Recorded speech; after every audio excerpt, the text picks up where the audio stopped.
Might help if I turn my mic on. Appreciate everybody for joining us here on episode 6 of the final buzzer with DeShaun Tate. You guys know that we do this every single night after the last NBA playoff game concludes, Monday through Friday, that is. So make sure that you tell a family member, tell a friend, tell an enemy, tell your mama, tell your grandmama. Be sure to subscribe. That's really what all of this is based off of in terms of Tate's Take, the podcast. Be sure to subscribe to that anywhere you find your favorite podcast, that being iTunes, Stitcher, Spotify, Google Podcasts, Red Circle, the whole nine, anywhere you find your favorite one, and also streaming live where you can subscribe as well and should subscribe as well on YouTube. I like to call it the best, the most informational, the most educational, and the most entertaining podcast that you will find, basketball content that is that you'll find on the planet in the form of a podcast. And with all of that said, it's been a really rough night, obviously, for number one seeded teams in the playoffs, first starting in the East. And let me say this first before I start getting into the playoffs. I want to try and make as much of this brief as I possibly can. Congratulations to Montrezl Harrell for getting the Sixth Man of the Year award. I kind of had a funny feeling that he might get it, although I thought that Dennis Schroeder was certainly in that conversation as well. Milwaukee on the Eastern Conference, falling to the number 5th seeded Miami Heat. Trying to get all my words together here. 115-100, 15-point blowout city.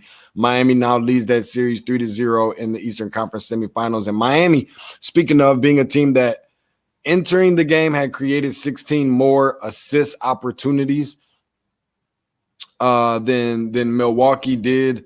97 of those total through the first 2 games of the series entering tonight, and also outscored Milwaukee 50-23 in terms of points off of turnovers, outscored Milwaukee as well in scoring drives, 79-57. So the way that this whole thing was shaping out was really like Milwaukee wasn't really standing a chance because of the simple fact that they haven't been playing well. It's a really bad matchup. They're a team that's 1-5 against Miami this entire season. And I was kind of curious to know where exactly were we going to see Kendrick Nunn? Why was Kendrick Nunn even on the floor during the time he was? I mean, I get it. He is a runner-up for the Rookie of the Year award, seeing that John Morant got 99 and got 99 out of 100 votes for first place. But he's still good enough in that same breath and conversation to be able to bring some contribution and to this team that, you know, not necessarily needs him. What happens when Miami gets put in a situation where they need somebody like Kendrick Nunn? And so, granted, he has done his more than a fair share worth of production for this team throughout the course of the regular season. And just the crazy part about it, just to think about it, is that they don't even have all of their players that have helped them get to this point hitting on all cylinders. And this is something that's coming from a team that people should have probably seen coming, not just because of the simple fact that that they are a well-balanced team in terms of experience and have some youth. Also, they are obviously very well coached with a 2-time world champion head coach in Eric Spoelstra, who probably should have been pushed up the ladder a little bit more when it comes to winning that Coach of the Year award. But this is a team that got Jimmy Butler. They don't seem afraid. They're not scared. They're not concerned. They don't have any worries, but they are playing their game and they're sticking to it, kind of taking a couple words out of the mouth of Bam Adebayo, who was also great tonight. So I think all of those things, they just simply appeared to be the more physical team and the hungrier team and the more structured team, the more prepared team for this particular series. And it's a really bad matchup, apparently, for Milwaukee. We're talking about Kendrick Nunn being a guy that had 2 points, 1 for 6 from the field tonight, shot 0 for 4 from 3, obviously not good. Kelly Olynyk, who is another guy that they were missing a big piece of that tonight. All their pieces are big pieces. I don't think that we look at this thing and see some of these guys and like, people forget about Kendrick Nunn. People have forgotten about Kelly Olynyk and some of these other guys. And for as impressive as they were tonight, especially within the fourth quarter, I think that that's something that certainly did them very, very well and could look even scarier for the opposition in the near future, whoever that may be coming up next, whichever between Boston and or Toronto for that case. And so not having no Olynyk is obviously where you insert Myers Leonard, who was just trying to be as serviceable, I guess, to put it, the nicest, best way to put it, as he possibly could be, and just be a body out there, a guy to just kind of pick up some fouls and so forth. And this Miami team is one that's, I mean, have they been the most impressive? They probably are. And I was the guy that was saying, I don't know, Boston had looked really impressive, and Boston has definitely looked impressive. We'll see them on tomorrow against the defending champs against Toronto, but just because they've lost a game by 0.5 seconds, that doesn't mean that they're not the most impressive. It's certainly going to come down to the wire, and kind of curious to know who some of you guys' vote is in terms of the most impressive team that we've seen within the playoffs so far. Is that the Boston Celtics? Is that the Miami Heat? I appreciate Trey Deezy for checking us out, man. Appreciate the love, saying Lakers in 6. I'm still rolling with Lakers in 6. I talked to my brother Twan earlier tonight, and we kind of was just kind of chopping, shooting the breeze amongst brothers like we typically always do. And he asked me what I had, and I said, look, I'm still going Lakers in 6. And I'll tell you guys a little bit more as to why that is on the back end when we start talking a little bit more about the Lakers and so forth. But just when you thought that Boston was the most impressive team, here comes the Miami Heat out of nowhere. And some people actually saw this coming.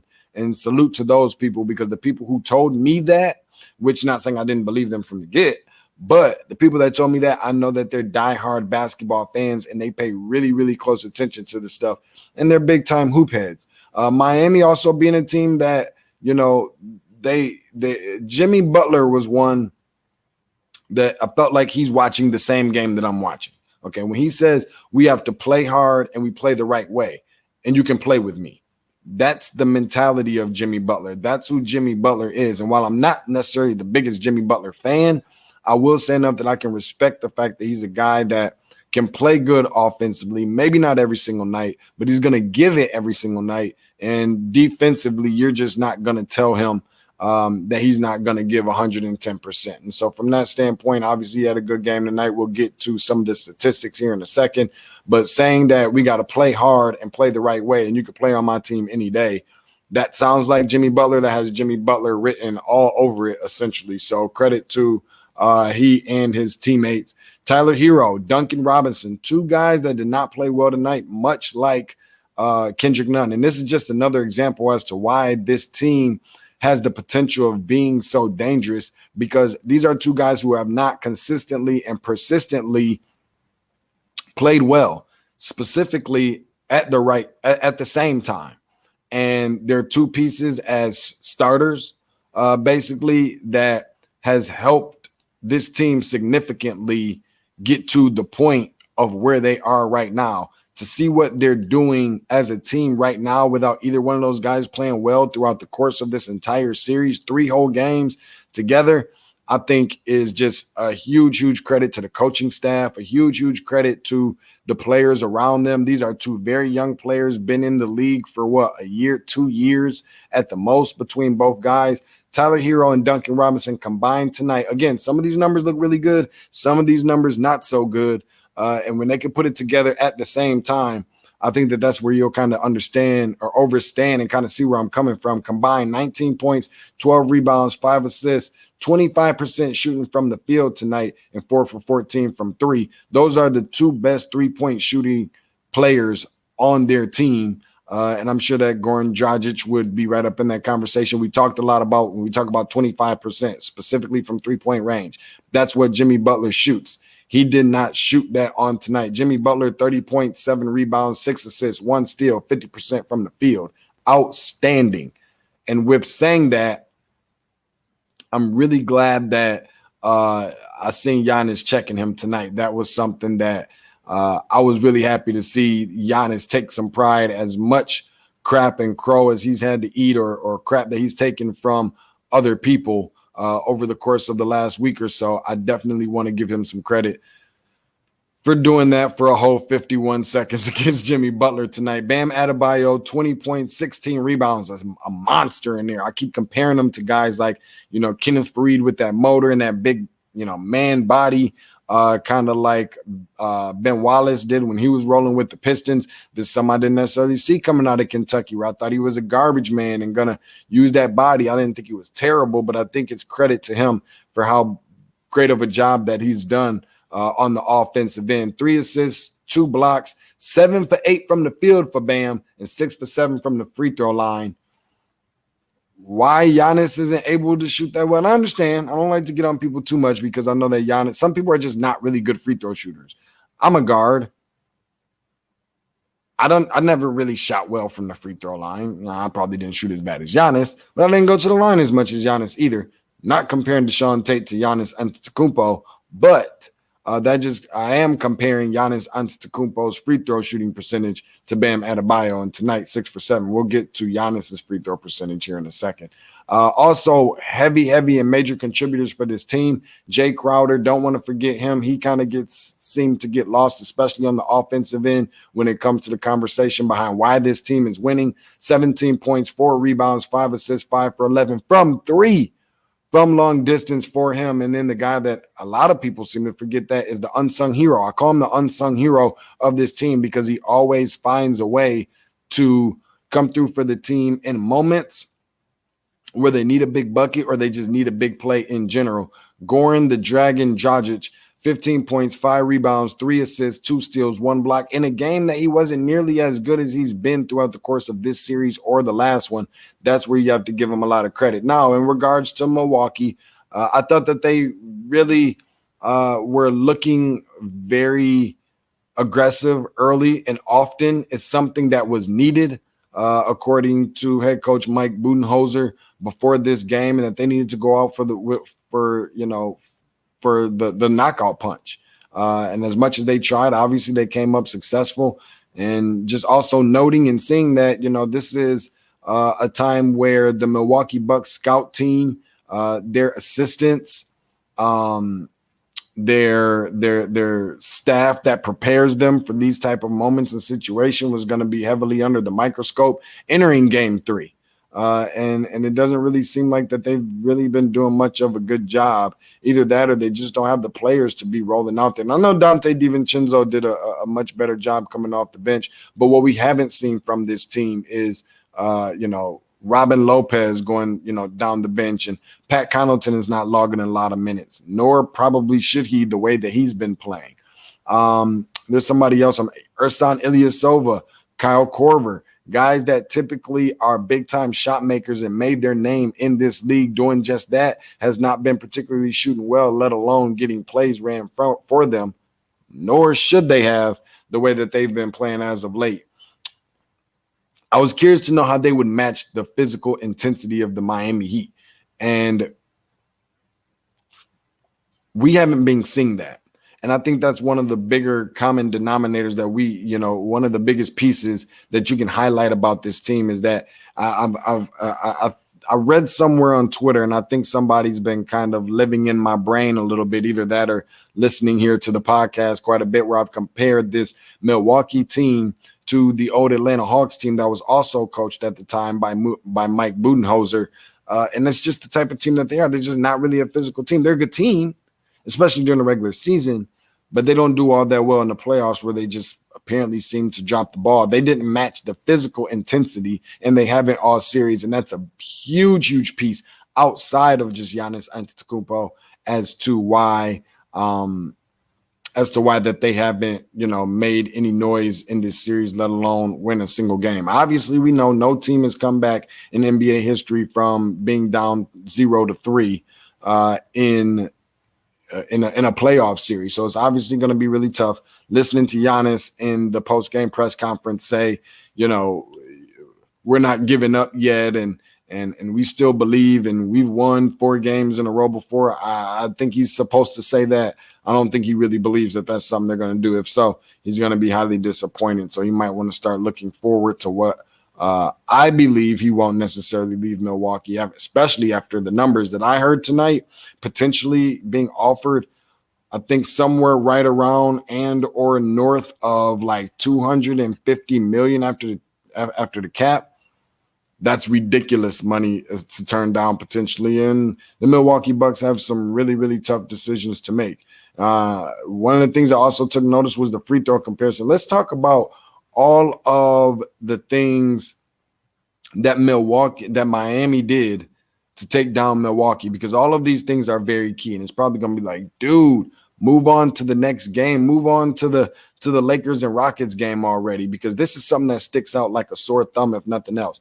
All of these categories are those of which the Miami Heat took down the Milwaukee Bucks on tonight. All of them, they won in these specific categories. Field goal percentage, where Miami hit for 45% and Milwaukee for 42. 3-point percentage, where Miami hit for 38, Milwaukee hit for 29. Free throw percentage, 39% for Miami. 79% from free throw for Miami, 71% for Milwaukee, although that's not the worst thing in the world necessarily. Got out rebounded by Miami, 49-44. More assists than Milwaukee, 27-23. More blocks than Milwaukee, 6-5. More bench points than Milwaukee, 27-25. So obviously they've kind of edging them by a sense. But nonetheless, all of those little things start to kind of make up or start to add up a little bit. And that's also a huge piece as to why the Milwaukee Bucks just clearly not having enough. You know, their team that being the Milwaukee Bucks, you know, like I said, we saw the injury to Giannis in 6 minutes and 43 seconds or somewhere around that range in the first quarter to the ankle, and then tweaked it a couple more times after that. That's not an excuse. Was he hurt? Absolutely. You can see the guy grimacing in pain. I don't think that was fake, but I still don't think that a healthy Giannis was going to be able to make up for it and do nearly enough to be able to cover an extra 15 points on the back end, which is what we saw this game kind of result into. You know, we know that Milwaukee is a team that led the NBA in fast break points throughout the course of the regular season. But as I tell everybody on a regular basis, things tend to slow down in the playoffs. More half-court sets and offenses being ran, not nearly as much transition, which is obviously and clearly what the Milwaukee Bucks really like to do. I mean, that's their thing. You know, I'm not exactly sure who told Brook Lopez that he's a three-point shooter.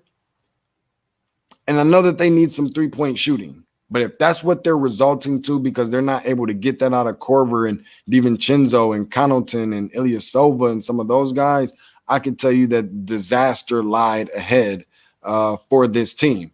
You know, obviously we talked about Giannis kind of guarding the guy with the hot hand being Jimmy Butler after the post-game press conference the other night when, you know, Jimmy hit for 40. And we was all kind of wondering exactly where that was at. You're the MVP, defending and reigning MVP, and also defensive player of the year, the way that this whole thing is looking.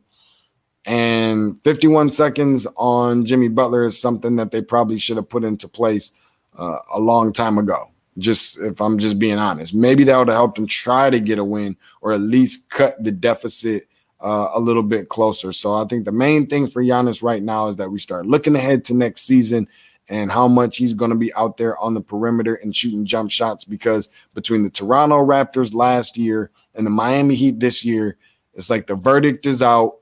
There's a blueprint on how to play him, how to defend him. And that's just really not going to go in his favor for the foreseeable future if over the offseason he doesn't find a way to get himself in the gym and just working on those three-point shots. Milwaukee being a team that just could not convert in the fourth quarter on their shots, specifically and especially from the perimeter. When you start talking about this fourth quarter, you've got Miami, who outscored Milwaukee 46-13. 46-13. I mean, what is that, like a 30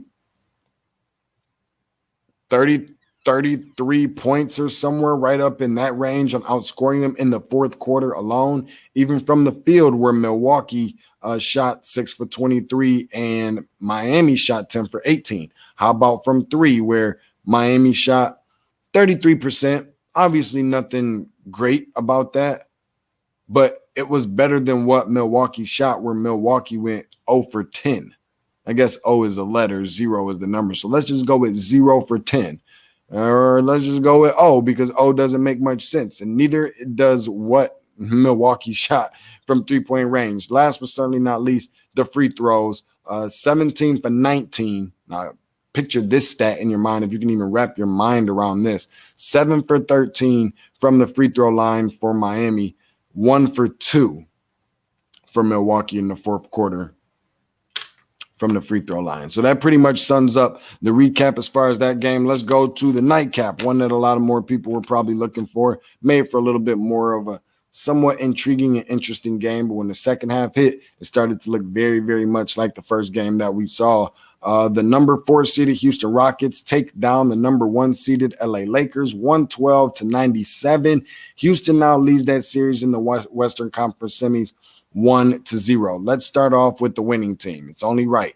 We saw a first quarter surge off of Game 7 against OKC. That was one that stuck out in my mind. I saw Denver do it on yesterday, playing up against the Clippers after playing a Game 7 against Utah 2 nights beforehand. They came out in the first quarter. They were red hot. They disappeared. That was different for Houston tonight. They came out red hot. They got James Harden involved early and often, kept the ball out of Westbrook's hands as much. He was not on the floor nearly as much as we probably would have expected.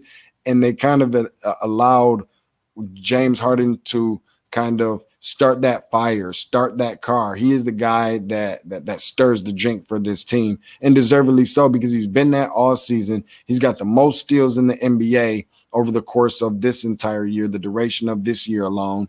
And he's also the leading scorer in the NBA as well. Obviously, a really tough guy to guard. They were able to keep up the pace for the other 3 quarters, very much unlike the other team that played in the Game 7 that got them to the Western Conference semifinals, being the Denver Nuggets. And so that was the biggest difference. Also, in addition to that, when I mentioned about James Harden leading the NBA in steals, also career high for him in blocks in the total season. So give him some credit for, for defensive purposes. Is it time that we kind of give credit to James Harden for his defense? I think that it is. Yes, it is. I've been critical, maybe not as highly critical as other people have, but I've certainly been critical. And I definitely want to give him some credit for playing much better on defense. But is it something that we can rely on for the foreseeable future? I'm almost afraid to give him credit on the defensive end. And I don't know when that's ever going to drop off again, if it will. So for now, take it for what it is. He's been playing much better defensively. But we'll just have to see if he can kind of keep that up, especially in the event that they move on and advance to the Western Conference Finals and maybe meet up with the Clippers, where there might be a little bit more offensive firepower and not as much questions as the Lakers have in regards to who the third scorer is going to be on that particular team. Also, Houston Rockets, highest scoring backcourt in the NBA. Shocker, I guess, right between Russell Westbrook and James Harden.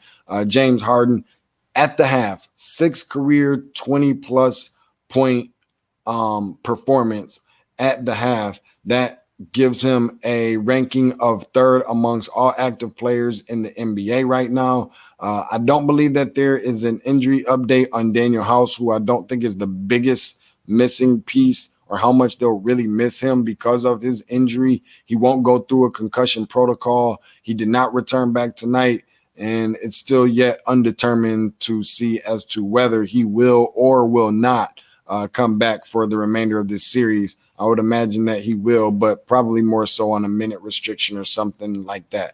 James Harden also 30-plus points in 10 of 11 or 12 last playoff games. I mean, this dude is a scoring machine, and I'm glad that he made up for it tonight versus what he did the other night when he didn't necessarily have nearly as great of an offensive performance. This is a dude that has that sneaky athleticism, very strong. I don't think you really understand how strong somebody like James Harden is until you try and jump out in front of him or defend him from the perimeter, and he walks you all the way down to the cup.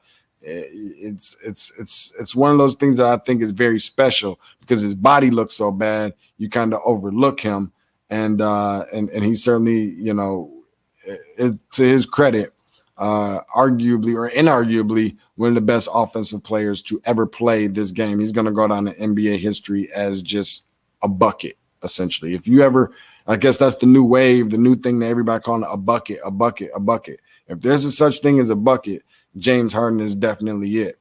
Also, James Harden, 22nd playoff game with 35 plus points. That's one shy of Akeem or Hakeem, depending on how far back you want to go. His franchise record with the Houston Rockets. But there's one thing that concerns me. As much as people saying, LA's in trouble, the Lakers are in trouble and so forth, and that might very well could be the case. However, one thing I think we should pay very close attention to. It seems like it was just yesterday when the Houston Rockets were in a similar position. They went up 3-1 on the Golden State Warriors. These are things you got to remember and don't forget about, because the way that this system that Mike D'Antoni has put in place, the way that system works with going small ball and all offense, very little defense. I know they stepped up defensively tonight, but the way that system works is that it's built off of offense. A bad offensive night can happen so quickly, and then it can turn into, like, you have to find a way to break that chain. You have to find a way to break that leash, break that hold, essentially, to a point where you have to have a very short memory span. You have to go out there and just consistently and persistently be confident in the jump shots that you're taking. Because, again, it was just like it was yesterday where they were down 3-1 to Golden State. They missed 27 consecutive three-pointers in a row, and they sacrificed that 3-1 lead. They're going to live and die by the three. They hit their shots tonight, they're going to look really good. The times when they don't hit their shots, they'll be relying on the defense, and we know that they are not known for that. Let's talk a little bit about the Lakers, who I thought could face some challenges and some benefits having that size, thinking that could be bothersome for the Rockets because they are so big. From that standpoint, they're playing up against a team that likes to play small ball. They have the size advantage. But one of the problems that I thought that could happen is, while you would only imagine the Lakers would have that advantage because of their size getting to the rebounds. Rebounding is not just about size. Rebounding is about technique. Rebounding is about effort. Rebounding is about IQ. Rebounding is about boxing out. Rebounding is about skill. Those all being things that the Houston Rockets don't have to worry about having the size. If they can get to the ball quicker, those war drills coming into play, and run up and down the floor in transition the way that they like to. We've seen it multiple times tonight. And with that is a point where you can wear down the size of the Lakers. And credit to them for doing that tonight. It's just something that they got to continue to do. Rajon Rondo returned to the lineup, was out with a thumb injury since like March 10th, somewhere up in that range. And it kind of reminded me of the Lou Dort situation where they were going to Houston Rockets. The opposition was going to dare him to take some of those jump shots.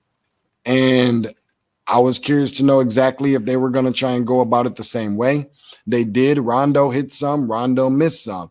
But while I think that he is a player that doesn't have, as good as he is on defense, while he is a player that doesn't have Avery Bradley alongside of him, he is still somewhat of a liability because he's still kind of restricted. He's still got, trying to get his legs under him. He hasn't played since March. We're talking probably somewhere remotely close to around 6 months or so.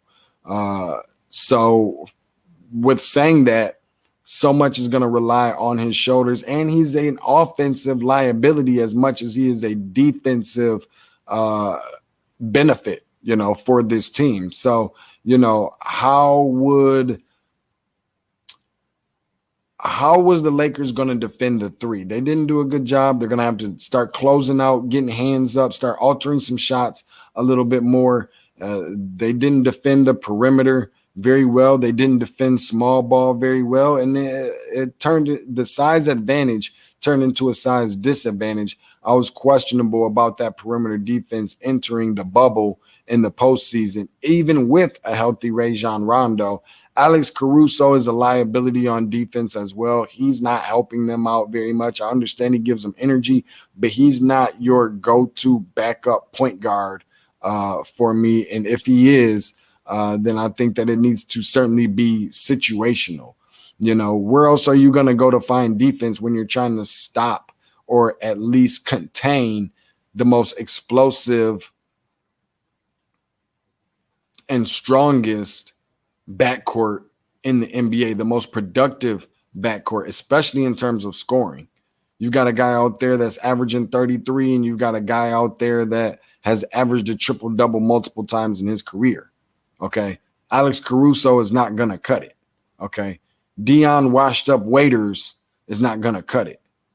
Okay. JR past the Hennessy bottle Smith is not going to cut it. You're going to have to go and find some other ways. And this is what Frank Vogel gets paid all that big money for, if I'm just being honest. And we know about the seesaw battle, the back and forth between Lakers and Clippers. Ironically enough, you were one side or the other. Coming into the season, you were either Clippers or you were Lakers. I'm not sure anybody factored in. I'm not even sure I heard another team being considered for the Western Conference Finals to represent in the NBA Finals. And so when you're looking at it, you're entering the season, and the Clippers beat the Lakers, their meetings in the regular season head-to-head, but the Lakers ended up, before the resumption of the NBA in the bubble, the Lakers ended up with a better record.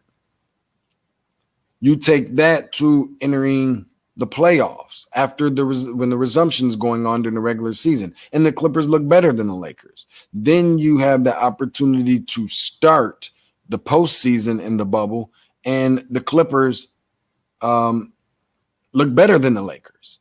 The Lakers, they look like poop. I mean, they stunk.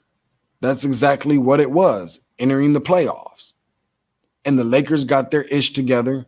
They lost one game to the Portland Trail Blazers, the first game of the series. That's why I don't want people to forget about what's happening right now, because they also did that and then swept. Now, I'm not saying that, the Houston Rockets are the Portland Trail Blazers, but what I am saying is that this isn't a situation where you can completely throw out the window, the next, potentially 6 games.